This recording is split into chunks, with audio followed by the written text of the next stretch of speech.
And in Lithuania, there was a ethos that developed of shooting for the fences, whereas in Hungary, it was more balabatish. And Rav Amital brought that to his chinuch. Had Rav Amital been the only Rosh Yeshiva, it would have flattened the ambition of the yeshiva. His great benefit he had, and he invited Rav Lichtenstein, who really was the poster boy, emblematic of everything the yeshiva world strive for. Hyper hasmada, not sleeping at night, not eating, learning around the clock. And in the yeshiva, there was an electricity because of the polarity that Rav Aaron was that image and demanded that of us. And Rav Amital grounded us, reminding us that we're human beings, that we have limitations as human beings, and mental health and emotional well-being is more important. Shalom Aleichem, and welcome to Shtark Tank, the podcast about the challenges and opportunities of being a Bnei Torah in the workforce. As we approach Shavuos, I sat down with Rav Moshe Taragin, who just came out with a new sefer titled "To Be Holy but Human" about Rav Yehuda Amital. We spoke about the keys to long-term chinuch, the national identity of Pesach and Shavuos, and Achdus. Rav Taragin wrote the bulk of this book from the hospital, where his son Noam was being treated for a serious injury sustained in Lebanon. We spoke about how Rav Amital gave Rav Taragin strength during this challenging time. Before we jump into this week's episode, two quick notes. The first is that next Monday is Yantif, and there will not be a regular episode. That being said, we hope to release a special bonus episode later in the week, so stay tuned for that. Second, if you haven't done so already, make sure to go to shtarktank.org to subscribe to our newsletter. We feature Divrei Torah written by me and other Bnei Torah in the workforce about a wide range of topics. If you enjoy the Shtark Tank podcast, you will also love the Shtark Tank newsletter. So please go to shtarktank.org and subscribe today. And now on to this week's episode with Rav Moshe Taragin. My name is Yaakov Wolf, and this is Shtark Tank.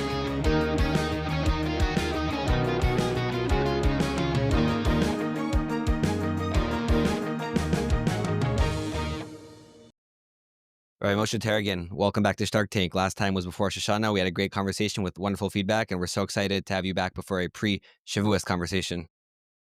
Thank you, Rabbi Yaakov. Obviously, any podcast has to begin with a tefillah for our soldiers and for those who are wounded and for all the people in Eretz Yisrael that need health. And we're still, today, we're recording on a day in which we're supposedly starting a new stage of the war. We don't really know what Hashem wants from us, but he should be there with Yad Tishma and protect us. Amen. And you also have a new sefer coming out. And then picking up on that last point, in the introduction to your sefer, you talk about the current status that we're in as a nation, but specifically the Taragin family. And you speak about how your Rebbe, Rav Amital, who's the subject of this, or whose Torah is the subject of this book, has been with you maybe more than ever during the last few months. So maybe we could start by talking a little bit about these last few months. What, if you give us maybe an overview of the events and how they affected you, and how Rav Amital has been there for you during this time. Sure. Obviously, there are parts of the last couple of months that are very intimate and private and not for public consumption on podcasts. Our son, was seriously wounded in Lebanon, November 19th, and he spent about 6 weeks in the hospital in various acute stages of danger. And Baruch Hashem, after a lot of procedures and surgeries, he was able to stabilize. And then we had the next stage, which is the rehabilitation. Obviously, it's not just physical and medical. And everyone in Eretz Yisrael has a nisayon. Everyone in life has a nisayon. And working through a nisayon, you look back to people that displayed Emunah. My other Rebbe, Rav Lichtenstein, always mentioned to us. He wrote a foundational article called "The Source of Faith is Faith Itself," in which he makes the point, which it can either be very crushing or very empowering, that it's very hard to learn about Emunah from a sefer. A lot of things you have to pick up from people. Midos in general, it's hard to learn from Svarim. Mr. Aim is almost impossible to learn from a sefer because the gap between the halachos and the complex web of emotions between children and parents is not in any shach or any magen Avram. So you look to people of Emunah. It doesn't just have to be gedolim. It could be nashim tamimim upshutim that just wear their Emunah on their sleeves. Rav Amital was a source of Emunah for me. First of all, he went through nisyonos but whatever nisyonos we were facing, the proportion. He lived through the Holocaust, and he saw his entire family eliminating the Holocaust, annihilating the Holocaust. Also, as soon as he built the yeshiva, 8 boys were killed in the Yom Kippur War in a relatively small yeshiva a couple of years after he started the yeshiva. And just listening to his voice and the way that he navigated it gave me strength. Courage. Courage is an underrated part of Avodas Hashem. Rav Amital always said that Lo Sagur Mipnei Ish, which is a pasuk in Devarim, Parshas Devarim, which is stated in the context of Dayanim. You shouldn't cowtail to rich people. You shouldn't have too much rachmanis on poor people. You have to be straight as an arrow. Rav Amital felt that it was a larger anthem. That you shouldn't be afraid of any human being, because any fear of a human being is a chisar in Yiras Shamayim. Not just fear of human being, but fear of situations. If you're afraid of situations, you don't display courage. It may show a lack of strength and commitment to the Bnei Torah. I think also Rav Amital empowered us to ask questions without fearing that asking questions in a reverent manner to the Bnei Torah is not a chisar in Emunah. It's a way of engaging with the Kadosh Baruch Hu. If you really believe Hashem is Melech HaMishpat, Tzedek HaMishpat, and you believe HaKadosh Baruch Hu is Yoshev L'Kisei Rachamim, and you believe that he's Zocher Bris, if you stack those 3 assumptions, then you have to say Echa. You have to ask why are things happening, how did October 7th happen. And as long as you don't expect answers, because Emunah doesn't mean you walk away with answers, it means you raise questions. But this is our Masara. Our Masara is partially Demama, Ve'idam Aaron. It's partially Lama L'Kim Zanach L'Netzach, Shavuot Kol Tzedek Mishpat. So just listening to Rav Amital, these are, Emunah can't be quantified as a mathematical formula. Emunah is more hearing the way people navigate their own crisis and their own struggles and putting yourselves into their shoes, even though the context is different, to feel, as with everything else in our Masara, to feel confident that your navigational methods are appropriate and are legitimate because you've seen them taken by people before you, greater people than yourselves. So that's why I wrote the book. I took off a little bit of time every night in the hospital and whatever I could. And I felt just this was my way of connecting by writing about my Rebbe and trying to share his voice with other people is my way of connecting with him during my own Sarah. Wow. And I guess I just wanted to, we haven't really started the meat of the conversation, but I just want to divert for a second because we're talking about Shavuos and the Bechirah of Am Yisrael, which we're going to get into a little more. So you have been sort of exposed to a corridor, a room, a section of, Medinat Yisrael, the state and the army that deals with injured soldiers. And I actually have a zchus to work professionally at a Dinega, and we also have injured soldiers doing rehab. And there are government offices and there are IDF units and there are nonprofits. So I'm wondering if you can maybe just share some of the most inspiring things that you've seen having to come into contact with this sort of corner of the Jewish people in the Jewish state. Look, that would be a podcast unto itself. I think, first of all, I feel that Hashem wants us to treat one another not as members of a common nation, but as members of a common family. It sounds like a slogan, and you have to dig beneath it to unsloganize it. But I think if you think about how you treat people in your own family and the variances you tolerate and the differences that you embrace and the space you make for people to find themselves is something that we have to try to extrapolate and project on a national level. That's why Bereshis is about family. It's not about the nation. It's about a family and a clan. And I think everyone in Israel in particular has felt this during the war. I think that people that come to Israel, even during peacetime, they walk away and they keep using that word. I felt as if it's one family. I felt as if it's one family. If you share yourself, you bare yourself to people that you barely know because you share something in common. When you put into these positions, so immediately you share so much more in common and it's so much more searing and existential. So you become much more bonded with people around crisis and around trauma. So I remember being in the emergency room for a long time with the ICU with my son who was recovering. And all of a sudden, one Friday night, another soldier who had a tank door, very, very heavy tank door, fall on his face and basically crush his entire face. And he was brought in as an emergency. Baruch Hashem, he recovered much more quickly than my son. And his parents came in, and all of a sudden, we were part of the same story. His parents weren't dati, but they were obviously very spiritual, and they weren't, I helped them with the Shabbos arrangement. Did they need Kiddush? Did they need whatever? And we remained friendly for that period. So you feel like common fate bonds you at a level, and you are able to recognize what it means to live with people in your family that are a little bit different from you, vastly different. I don't want this podcast to be too provocative, but it is important to voice these things. 2-3 years ago, I was asked by an organization in the States to join some panel conversation talking about off the derech in America, off the derech in Israel. So I said, they're apples and oranges. Off the derech in America is one phenomena. People in Israel, they wouldn't say they're off the derech. In fact, many people who are figuring out their relation with the Kiddush Baruch Hu and how to synthesize modern Jewish expressions with classic halachic observance would look at people in America who can't bear Mishnah Berurah and say, "You're off the derech. I'm in Israel fighting, defending the country, serving Am Yisrael, building our future. You're in some community somewhere, literally off the derech." It's a completely different term, and even terms themselves are misleading. So you feel like you're on the derech with people, and that's a very, very big highway of a derech. There are many, many lanes in that highway. You feel, and even to the point, and I'm not endorsing this, but I'm just sharing with you. I think a lot of people in the Dati Leumi community have said, I'm not endorsing this, but they've said, and this is a reflection of what I'm referring to, maybe in a more severe manner, that over the last 20 months, they felt more in common with secular Jews who serve alongside of them and get injured alongside of them and take care of one another in the hospitals than they do with Haredim, who aren't as involved in this experience, even though so much of our life is similar to Haredim, Torah, mitzvahs. And so I'm just giving voice to what people are saying. I'm obviously not saying this is the preferred state, but you do bond with people. And you realize that there's an neshama Yisraelis, there's something very deep, deeply. And I've given share over the past couple of weeks about trying to deconstruct Jewish identity, even independent of Torah mitzvahs. What are those different aspects?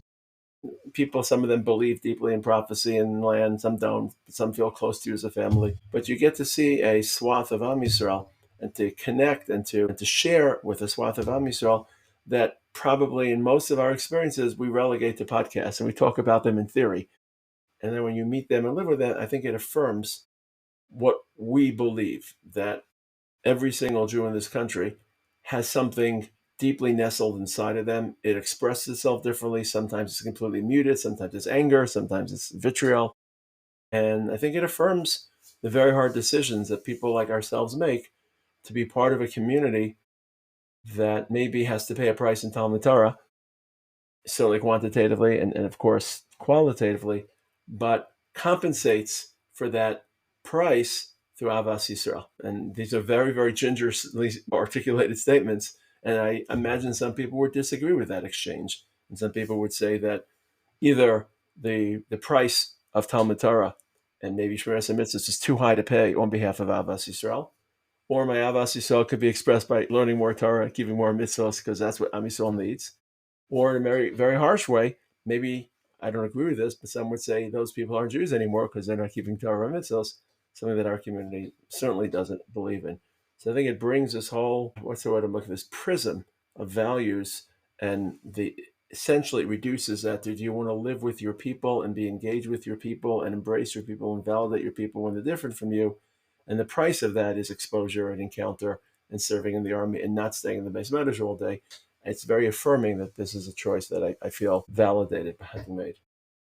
Okay, so thank you for sharing those thoughts and experiences from the ICU and the rehab wards and all those other experiences that we will continue to dive in for Noam and all the other Ptsuim and all the other Chatufim, obviously always on our minds. Going back to the book and the introduction to the book, you mentioned that it was not an accident that many, many years later, Rav Amital is still a very strong presence in your life. You mentioned that was sort of by design, by his educational philosophy. So maybe if you could share that with us, and maybe also to break down a little bit, we're all involved in education with our children and our community and those who are directly involved in schools and yeshivas. So maybe a little bit more about how do we make sure that our chinuch is long-term focused and is staying with our talmidim and the people who are trying to impact many, many years after the actual face-to-face interaction.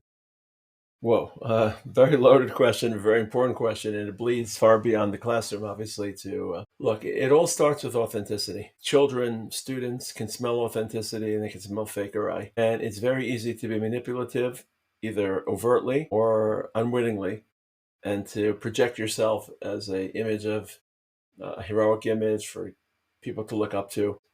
People grow out of that. I think everyone has, I don't know how old your children are, but once your kids reach 13, 14, 15, depending on whether they live in Teaneck or in Petach Tikva, they realize their father isn't Superman and their father has flaws and the mother is a flawed person. So I think you have to make that choice. Do you want to inflate your personality and project your charisma and present yourself as something you may not be? Again, in very extreme forms is hypocrisy, but even in less extreme forms, you have your yeshiva face or your parent face, and you don't share your weaknesses, your fears, your struggles, your limitations, your flaws. because that will detract from this charismatic self you're trying to project. Or you open a window into your neshama and you share your own frailties and your own limitations and you try to connect at the human level. The price, again, a person could disagree with this, the price for that is you'll be less impactful in the short run because you're not whisking them off their feet and turning their heads, spinning their heads on an axis the way you'd like them to be. But down the line, you remain a real person that they can grow with as they grow older and as they grow into life, because they've seen life in its real manner, not in its photoshopped or sandpaper version. So the core is authenticity. And for example, again, this is not a podcast about Rav Lichtenstein, but Rav Lichtenstein was not a charismatic person. Part of it, I think, is personality-wise. Part of it was every time you project your personality, there's a projection. Now, we hope that it's a minimal projection and that it bears a very close similarity to your core personality. I hope that if my Talmidim came into the room right now, they more or less find the same person they see in the Beis Medrash. And if they heard me talking to my wife and to my kids, they find the same person. So I think it all starts and ends with authenticity, or that it doesn't end with authenticity. And you have to work very, very hard because everyone likes to be looked up to and everyone likes to be admired. And younger people are, I won't say willing victims, but are easy targets, but easy audiences at certain stages. Sometimes we take advantage of that easiness and that facility rather than trying to compromise on our own.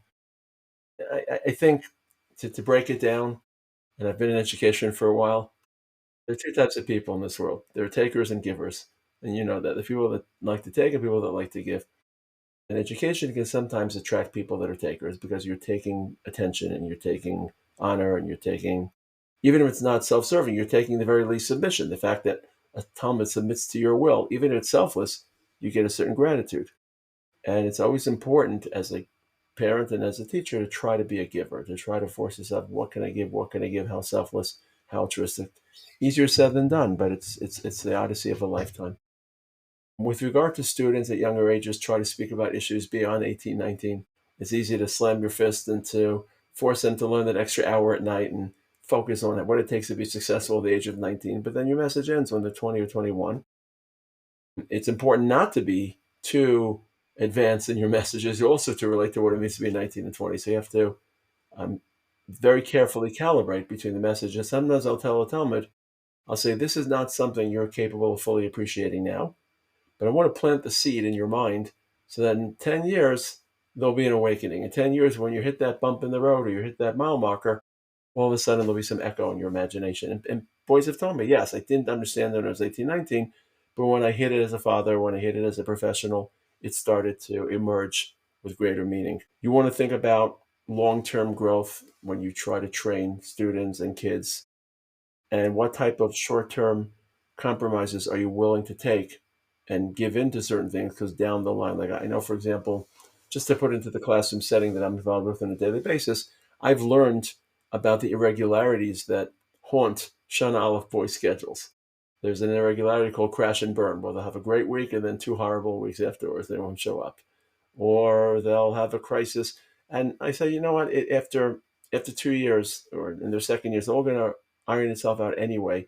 And for me to be strong-armed about it and to break trust or to break respect or to break a relationship by intervening too forcefully, or if there's a boy going to the army, it's very hard to be staring down the specter of going to the army for 2 years. You have to be in yeshiva 2 years before you go to the army.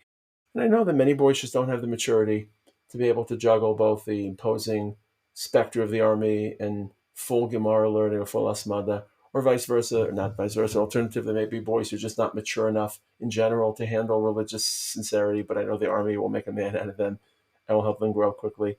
So it's about trying to think about education and training. Not training sounds too pedantic, but education, inspiration in larger blocks. And that takes a lot of patience. It takes a lot of confidence. I think in the end, if you exude confidence, then that will be discerned by your children or by your Talmidim, and they will live up to the confidence you display in them, and they will confirm your confidence. And it's very important not to parent or teach from a position of fear, because they'll pick that up. And if they figure that you're afraid of what will happen to them, And I wonder, again, this is just an outside observer, because there's so much fear-mongering in the Haredi world by the Haredi leaders. If you go to the army, you won't be from, and whatever. I don't want to get into that rabbit hole. But I'm just wondering from an educational standpoint, if you're told so often by your leaders that you're fragile and you can't survive religiously in the outside world, at what point does that become a self-perpetuating myth? Because you've been framed as too weak to succeed facing challenges. It's an open question. It could be that this is a moment in history which that will not in any way subvert the social cohesion, but it's an interesting question. So authenticity, confidence, and long-term calculation, rather than both in terms of what you talk about and how the arc of your education is, what you hope to accomplish, not in 3 months, but in 3 years. And I also love how you sort of tied it back to one of the first points you made about Olotaguru, that you have to be sort of unafraid in order to be able to step back and go look beyond the short term. So I appreciate that a lot. So let's talk a little about Shavuos more directly.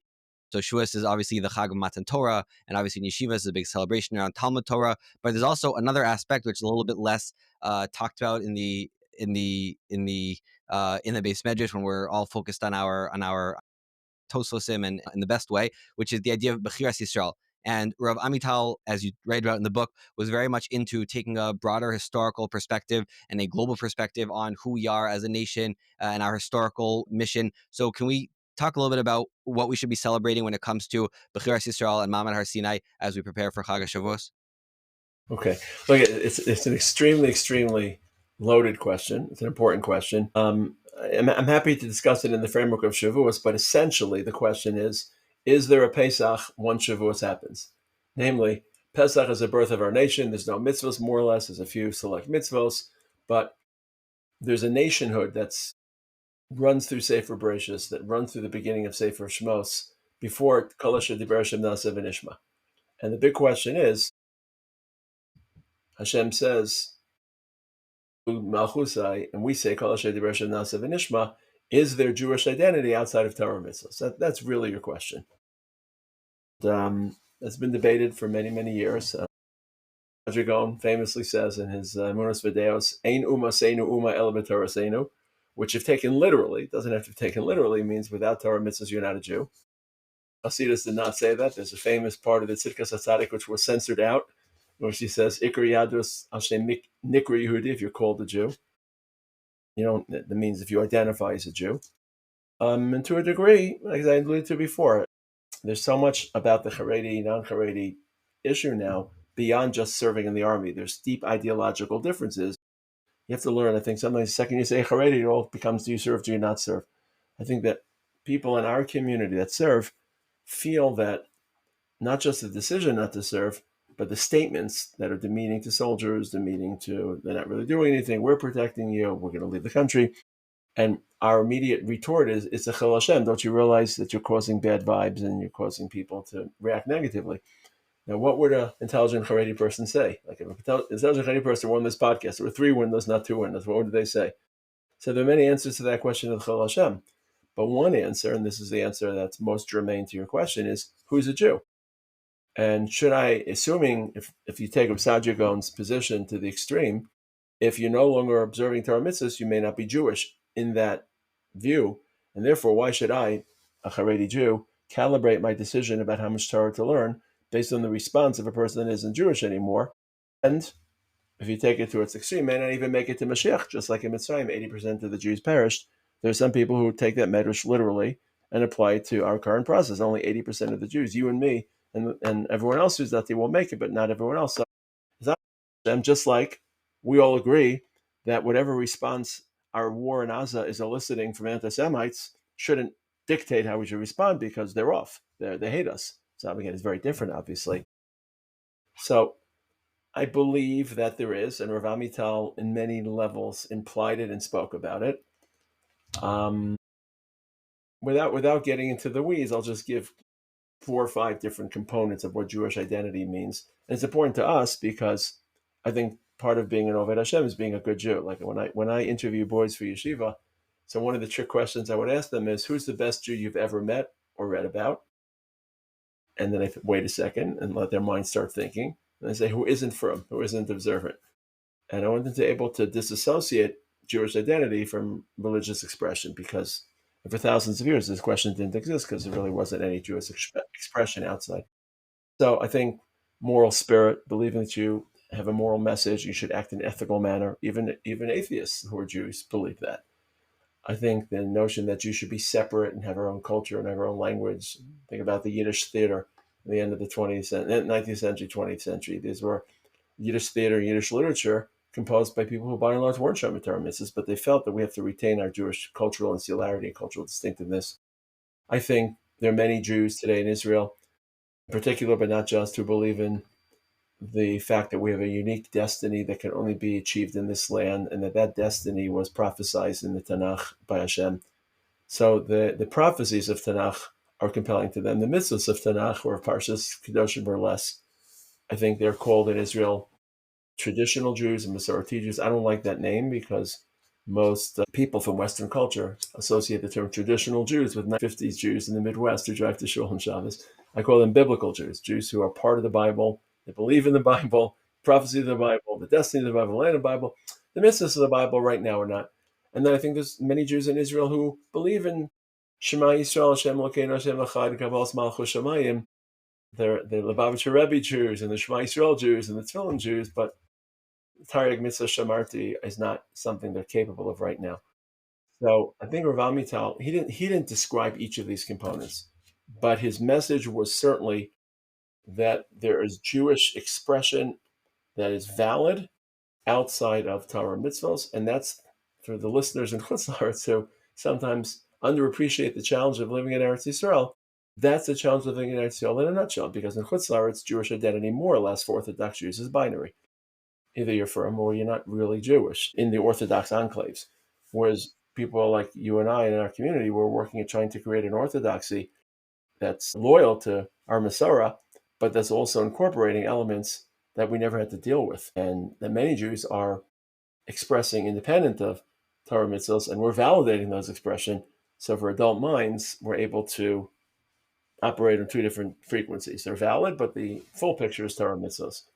For younger minds, it's harder to, and they'll latch on to one aspect of Jewish identity, which we all celebrate and validate, and center that to the exclusion or to displace Torah mitzvahs, at least in the immediate sense. Got it. And then how do we go from there to the concept of Kiddush Hashem, which is something that, I don't think I appreciated as much until I read Rabbi Sachs, who he was asked actually by his brother. We spoke to his brother on the podcast about the feeling of not being religiously fulfilled as he was working. And Rav Sachs says, well, what do you mean? You're involved in Kiddush Hashem every day, which is the greatest thing you could possibly be doing. So Kiddush Hashem was a big theme in Rav Amital's writings and in the book that you just wrote as well. So maybe you could talk a little bit about how we get from Jewish identity to Kiddush Hashem and to what that should drive us to be thinking about and doing in our careers and our business lives as well.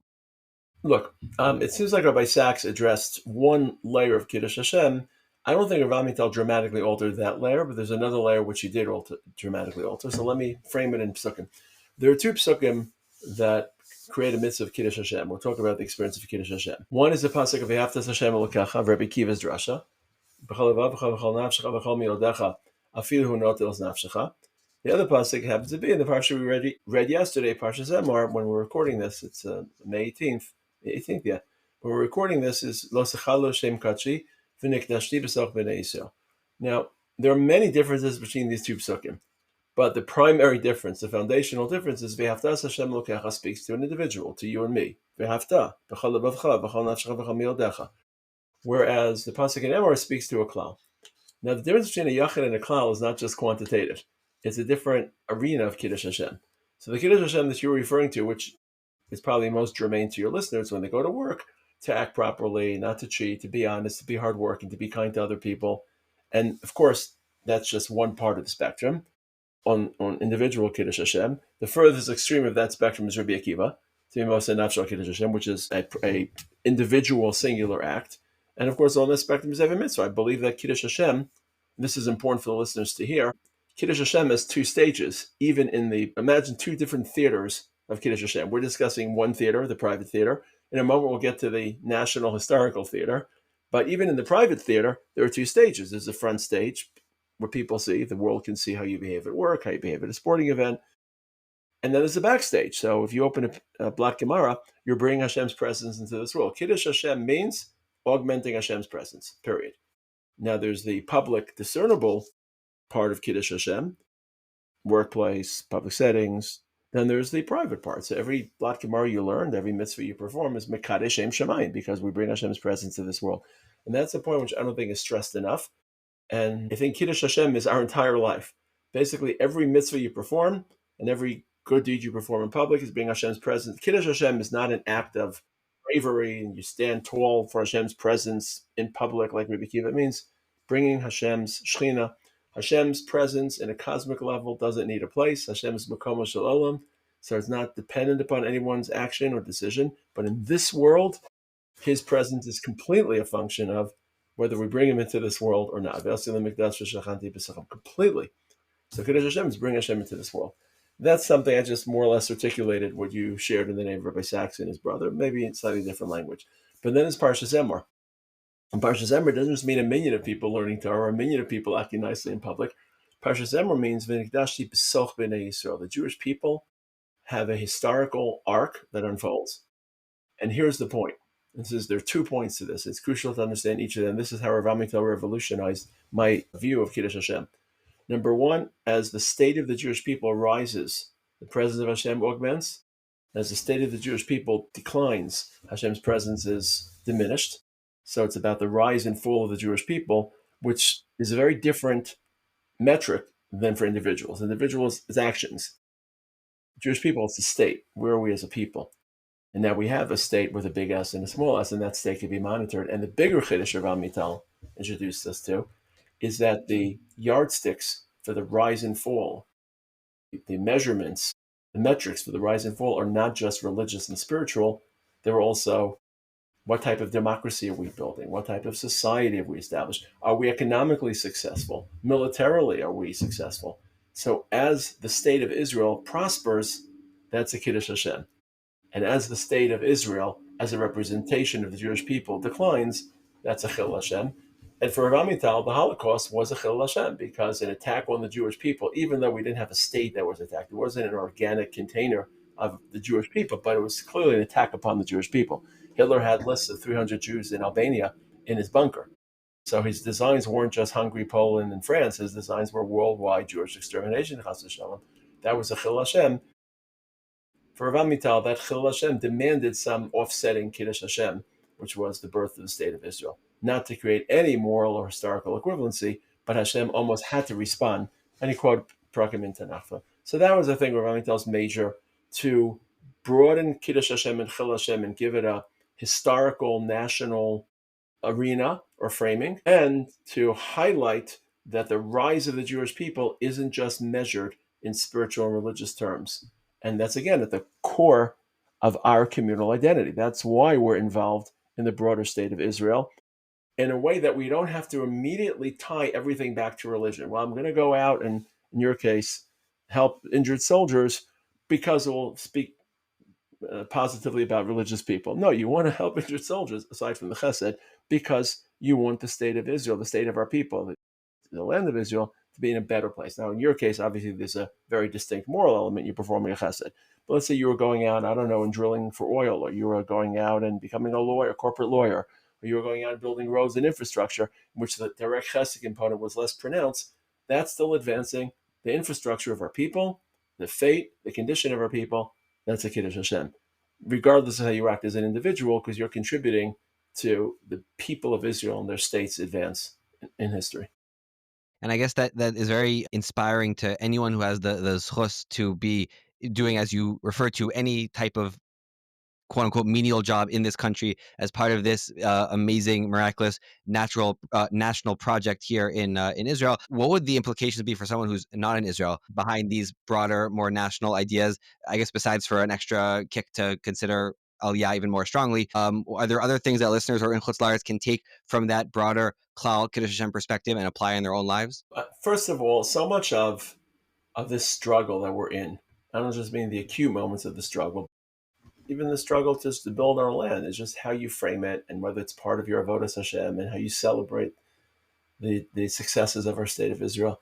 So I think that when we speak about engagement in this process, there's practical engagement, and obviously practical engagement is much more pronounced in Israel And to me, I don't know if Aaron told me this, but the phrase that was always driving me to make Aliyah was sidelines or playing field. Like if you're in Israel, you're on the playing field of Jewish history. If you're outside, then you're on the side. You can still affect it from the sidelines, but it's much less of a direct impact. But it's not just practical; it's also how you frame it. And I owe some.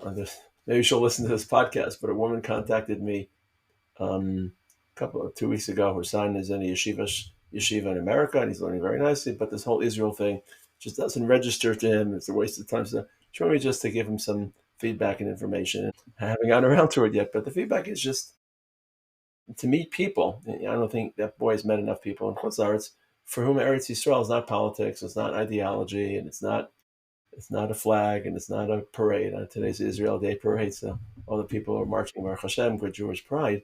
But it's part of your avodas Hashem. I mean, if you took me out of Israel and you took me, I'm sure for you also, in this whole part of building Am Yisrael and its future and our land, it's so deeply, deeply innervated and fused to every block Gemara you learn, that it fuses it and it cross-pollinates with it. So I think that view is something which is just as attainable. It's harder to attain when you live in Chutz La'aretz, obviously, because you feel it less passionately and you have less role models that breathe it with the same passion.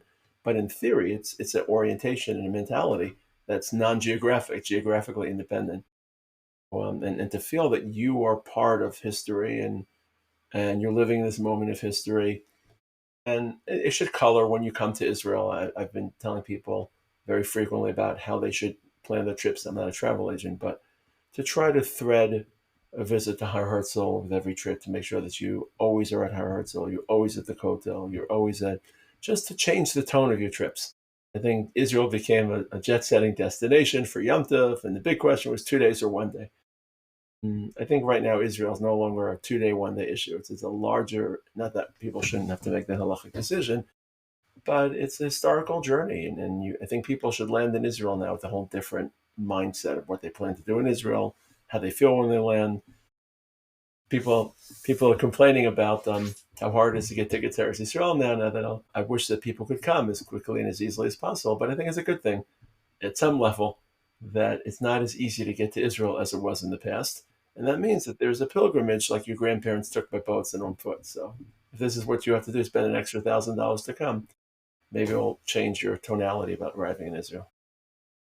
Right. I guess I have this chus to be able to take visitors from America and abroad to Adi Negev and to see some of the soldiers. And I would just add that as much as it's great that they're deciding to come there, there's maybe also an etiquette and a travel guide to how to properly make those trips. And it's not necessarily like a soldier zoo with cages that you can go and pet. It's maybe a little bit different. So maybe that's a whole nother topic for another podcast. But obviously, a lot to be people need to be thinking about these issues thoroughly. Yeah. I think people are generally well-intentioned, and it's hard. It's hard to land and to put yourself into an emotionally charged situation. I know that when we were in the hospital, people said types of things that just didn't make sense given the trauma we were going through. And sometimes people would come over and say, "How could that person?" I said, "They're trying." People try. People try shiva houses, and generally, the gap between intent and communication is a very large highway. Not everyone traverses it properly, but I think on the receiving end, we have to be generous and gracious with people and understand that they're not being manipulative or two-faced. They're just trying their hardest to navigate a very charged and sensitive issue, minefield. Right. So when it comes to Shavuos, we're gonna stand on Shavuos morning in Shul and hear the beautiful words Vayichan Sham Yisrael Neged Ahar, and remember the words of Rashi and Chazal that Ki ish echad b'lev echad. And it's obviously very disconcerting and very troubling to see some of the scenes and some of the headlines and some of the rhetoric around the divides and polarization here in Eretz Yisrael. I guess it's a little bit comforting to take a step back and to realize that Israel has faced some very, very intense internal fights before. And one, probably the most recent example of that was in the 90s when Rav Amital was very much involved in the different goings on around the Oslo Accord and the Rabin assassination. So maybe you could share a little bit about that part of his life and some of the messages that we should be taking from that today. Well, okay. I mean, first of all, I'll take a sidebar. The best way to achieve Achdus is to get beneath the slogan. It's very easy to throw around a slogan and Achdus, Achdus, Achdus. Like a sugya, ask yourself, what does Achdus mean? What are the limits of Achdus? How do you sustain it long term? I think if people stop using the word, and Rav Amital, because this has to do with Rav Amital, one of the words he hated was sismaot. He would raise his index finger and say, Al tagid li sismaot, in his tone. So one of his legacies, I think, that he endowed his Talmidim with is to try to cut through slogans and cliches. So with Achdus, think about what compromises you have to make for Achdus, what words will help you achieve Achdus, what steps, what price you may want to pay for Achdus. So I think that's a bit of a sidebar. But your question was more particular about Oslo. What lessons to take from Oslo? Yeah, sorry, maybe we could start by just going through a little bit of what some of his experiences were during the Oslo and Rabin assassination and how he responded to that. Okay, well, the major response to the Rabin assassination was he joined the Paris government, and he joined the Paris government as a Rav, and that was in line. When we talked before about Chil Hashem, that was the framing of his life. His life, he taught us, your life is entwined with Hashem's presence, and every decision you make to bring him into this world is a Kiddush Hashem, and every decision you make is a Chil Hashem, and not just on an individual level, but Am Yisrael. And the notion that a trained yeshiva bacher could assassinate a symbol of the Jewish people and prime minister was such a chil Hashem. I remember how pained he was. And he felt that he had to, in the same way, lahavdil, that Hashem had to offset the chil Hashem of the Holocaust by creating the state of Israel. In his own little world, Rav Amital felt that the notion that he was being invited by a left-leaning government to join the government, but not because he brought votes with him. He had no votes. He had no party. His party was trivial, was meaningless. And they weren't shoehorning him into a ministry of transport. They just said, be the rabbi of the government, be a rabbinic figure in the government. He thought, you could disagree with him, but he thought that was a Kiddush Hashem. And I think it sent us all a very powerful lesson. Historical perspective, I think, and we get very caught up and wrapped up. Oslo is the greatest thing to happen to the Jewish people. The worst thing to happen to the Jewish people. I think we immediately run to DEFCON 5. And certainly in light of October 7th, we realized that certain events have magnitude, and certain events we breathe magnitude that's disproportionate. And Oslo didn't turn out so fantastic, but what would the alternative have been? And even the withdrawal from Gaza now, which many people are excoriating and criticizing, and maybe they're right, but think about what the alternative would have been, and how many soldiers would have lost their lives, and how many resources we have put out. Again, I'm not in any way talking with politically, but just not everything is as binary, as extreme as your immediate response. Let's just take a step back and say there's a larger arc of history, and that arc is inevitable because it's redemptive, and we're getting there one way or another. Kiddush Baruch Hu has algorithms to respond to whatever shifts happen, and the greatest politician is going to make tremendous change, and the worst politician, how different would the war have been if, let's say, the Lapid or Gantz would have been running the government? You'd like to think that it would have been vastly. I'm not sure. I think the trap that we're in right now, the trap between hostages and ending terror, or not trading hostages for future hostages or future hostage takers, that's a trap that was set for us. And I don't think anyone has the answer to that question. And I don't really believe that other governments would have navigated tremendous, radically different here or there. I mean, I'm not supporting this position or that position. And I think the final thing that Rav Amital harped, and this is, again, these are probably, if I had to create the Aseret Hadibros that Rav Amital endowed religious Zionism with, is that Geula is not just about land. Geula is about people. We have to pay attention to whether in our attempts to settle land, which is one component of Geula, perhaps we're creating social strife with parts of our nation that are not yet as enthusiastic about our settling of the land. And at a certain point, it may be not counterproductive, but you may offset the Geula index by building another yeshuv if it doesn't win the hearts and the interest. I remember when I first made Aliyah in 1993, so I went to buy a used car. And when I told the people there, they weren't Dati Jews. I'm fresh off the boat. And they said, where am I going to live? Where am I going to live? I'm going to live in a lone shul. I'm going to teach in Hesder Yeshiva. I was a rock star. They said, Atem Esser. Because this was still the halo of admiration from the Yom Kippur War, from the Lebanon War. We did a lot to tarnish that halo. Our community, acted in ways, and not just the Yagal Amirs, by inciting hatred and antagonism and creating binaryism rather than holism. I think Baruch Hashem, I shouldn't say Baruch Hashem because it's been tragic, but the October 7th war and the heroism of the Dati Leumi world has been noted by the broad Israeli society. But if you turn back the clock 3-4 years ago, we were not a loved and adored community because of the way we responded to some of those moments of conflict where we wanted settlements and the broader public didn't. We didn't necessarily voice our positions in a way that understood that there was another position that was part of our people. We created polarities rather than integration.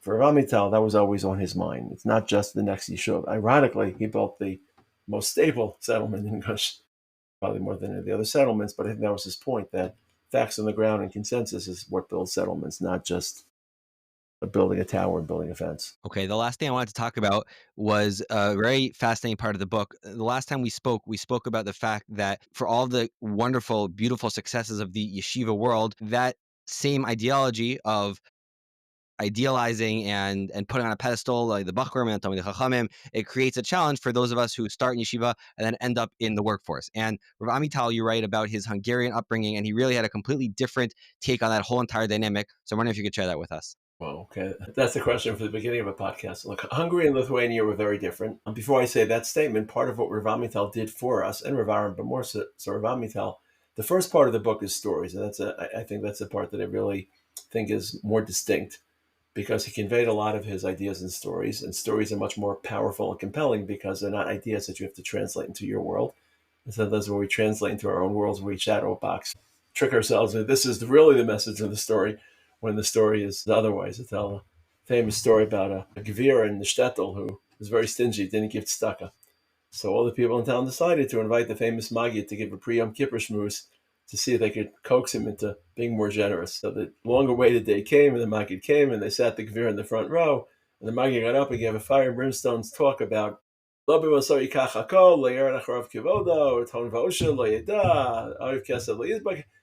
basically lambasting people who are greedy.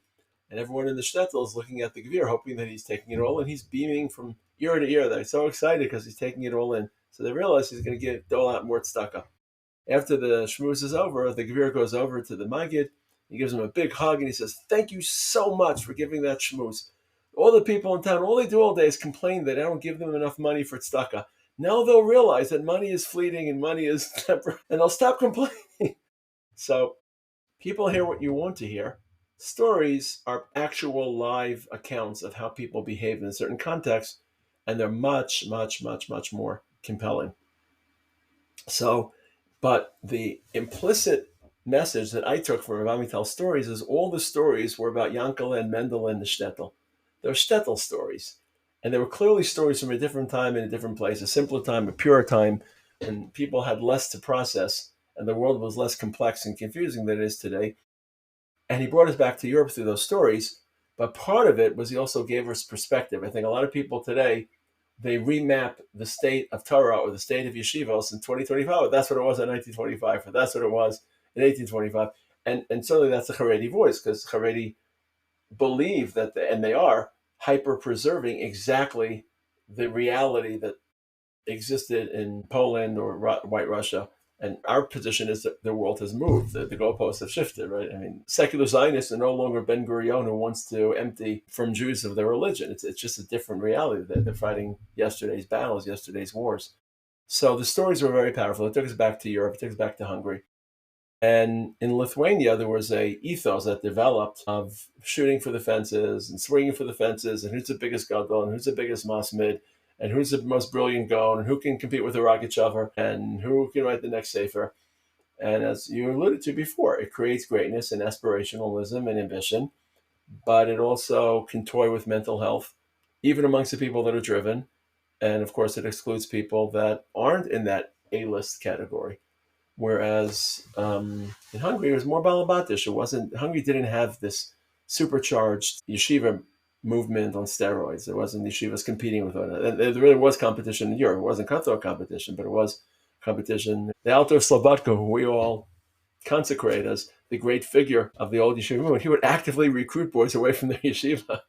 Like, could you imagine, you learned the Keren B'Yavne. If I showed up one day in Keren B'Yavne and I said, Yaakov, maybe you should come to Gush. I dragged you on the way to Gush because I'll make you into a bigger gadol. That would be uncouth. That would be inelegant.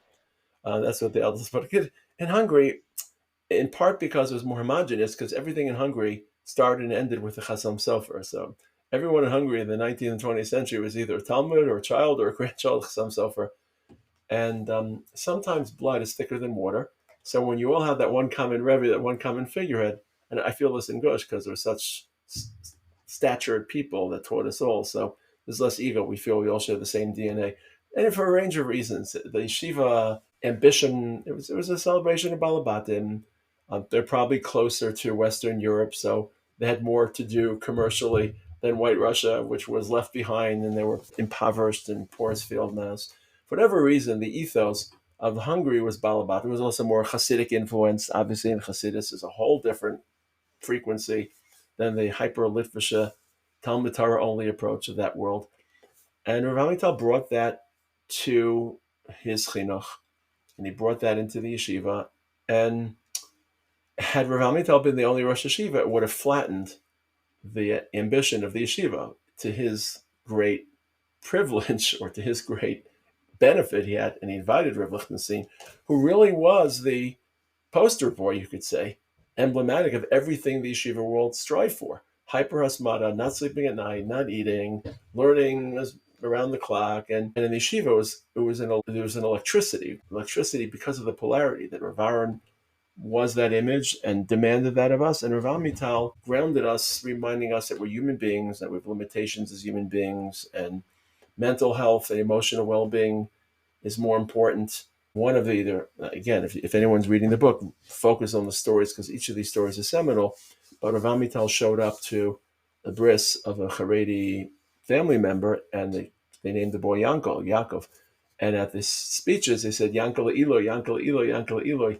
And Rav Amital said, did I miss something? Did he have a middle name of Eloi? And the family said, no, we just want him to get accustomed to hearing himself called Eloi. And Rav Amital did not agree with that because of the pressure that you download on people. And I don't want to be too autobiographical, but there are many, many points in my life that I either drew from that story, either indirectly in spirit or actually directly. There's actually a time in my life that I attended a family simcha where someone said something about a family member like that, the other side. And I tried to say, just be a healthy Oved Hashem, and let, if the Torah comes, it comes, and if the ambition comes, it comes. So for people, as this podcast is dedicated to segueing from the yeshiva world, where every last blot counts, and there's a lot of one-upsmanship, either implicitly or aggressively, and it's hard to segue into a world in which you're not under that pressure. There's a beautiful world of people that wake up in the morning. There's a beautiful medrash Rabbi Meir, several places. Whoever gets up in the morning, says Kriya Shema, speaks Hebrew, lives in Eretz Yisrael, is an honest person, Zachor Le'olam Haba. And life and success is somewhere in between those two poles. One pole is Hamemis Atzmo Oleh, so Soros Adam Kiyamas Ba'oleh, and Atar Nikos Mishmemis Atzmo Oleh. The other pole is Shema Yisrael Shem Elokeinu Hashem Echad, and don't be afraid to find your own personal space within those two.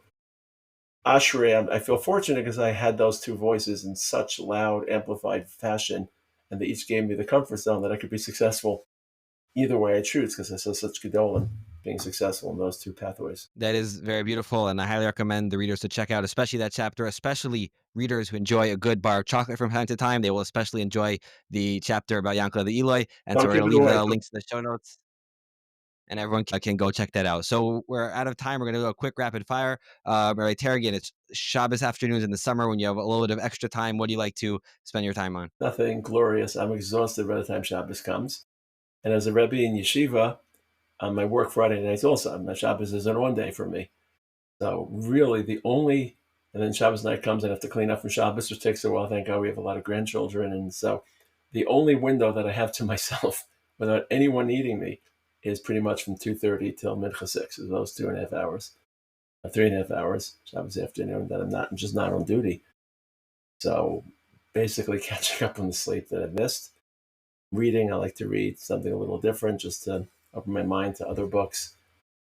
So it's nothing very sacred or no rise to any mountain. It's just retaining my sanity and replenishing my own space. What was Rav Amital's favorite sefer or favorite set of Sfarim? He wasn't like that. He was very well balanced. Look, the iconic sefer is Rav Kook, because he had a copy of Rav Kook with him, Choveros. I don't know which Svarim in the Holocaust, and that was Rav Kook was to Rav Amital what Tehillim was to Sharansky, just like Sharansky had that little Tehillim book, so that's what held him and anchored him. It's a whole different podcast. Did he break ranks with Rav Kook? With Rav Kook still meet him? That's not for now. So I would say Rav Kook had that iconic value to him. He used to tell me that before he got up to speak, he would read the Sfas Emes before he'd give his shmooze, but not because he needed Dvar Torah, because he wanted to be put in the mood. The Sfas Emes would take him to a different place. So that taught me two things. First of all, it taught me that Chassidus takes you somewhere else, even if you're not reading it in the same. It's not a cognitive experience, it's more of an experiential moment. It also taught me that when you speak, you have to put yourself in a mood. So I don't always read Sfas Emes, but a speech is not just information. A speech is a spirit, and taking people on a journey and putting them somewhere that they're not, helping them move somewhere they're not. And you have to bring your mood to that rather than just delivering dry information. So I spoke about the Sfas Emes a lot. I mean, I think the three Svarim that he popularized that were less popular, at least when he formed the yeshiva, were Rav Kook, the Kuzari, and Maharal. Those are the three Svarim that he taught a lot in yeshiva. But I don't think there was his. You associate Rav Aaron with the Ramban, not the Rambam, interestingly enough, but the Ramban. And he and Rav Chaim Sabato have an interesting give and take about why Rav Chaim Sabato, the Egyptian, preferred the Rambam, and why Rav Aaron Lichtenstein, the American Litvak, preferred the Ramban. But Rav Amital, he, in line with what he said before, that whole concept of a favorite sefer is almost very Litvish. And Rav Amital was just more easy, and religion should be calm and tranquil and embracing and warm and cuddly rather than harsh and demanding and thorny and pushing. So the favorite sefer is almost, that's the one, and everything comes from that apogee on the top of the pyramid. But Amital's Avodas Hashem was Tamu Kitov Hashem. So the real answer to that question, and I want to speak for him, but I didn't pick up the favorite sefer thing. It wasn't. It's almost as if there's a posture. What's your favorite sefer? There was no posture with the Rav Amital. Okay, very nice. And finally, Rav Taragin, you've spoken very often about your great love for your Talmidim and your profession. But if in any sort of alternative reality you would have to choose some other profession, some other industry, some other job, what do you think that might be? It's a hard question to answer, only because it's a bit of a curveball here. Everything interests me. And the only reason I learned Torah is because that interests me more than anything else, because it's Avodas Hashem in a more direct way. In the classic Rav Aaron, don't reduce the volume of passion for other things, just increase the volume of passion for what you care about more, rather than demonizing or shutting things off. So I really am interested in everything I come across. And before I was into chinuch, I really did toy with molecular biology and toyed with computers and toyed with law and toyed with a lot of different things. But given that Rav Aaron, so when I came to the yeshiva, this is a little bit of a Rav Aaron, not Rav Amital. The two factors that were in my equation of which profession to choose were financial remuneration, how much money could I make, and time for Talmud Torah. So if you told me that I could sell wristwatches on Madison Avenue and 3 hours a day make enough money to get by and then go to the base Spanish, I would have chosen that profession. And Rav Aaron introduced Tzarchei Tzibor and Yeshuva Shel Olam and moral welfare into our minds. And of course, he stressed the professions that more directly delivered: teaching, psychology, medicine, social work. These were the areas that he felt legitimately were more directly delivering chesed to people and moral well-being to people. And I can't get that out of my mind. It's why I chose chinuch. Partially I chose chinuch.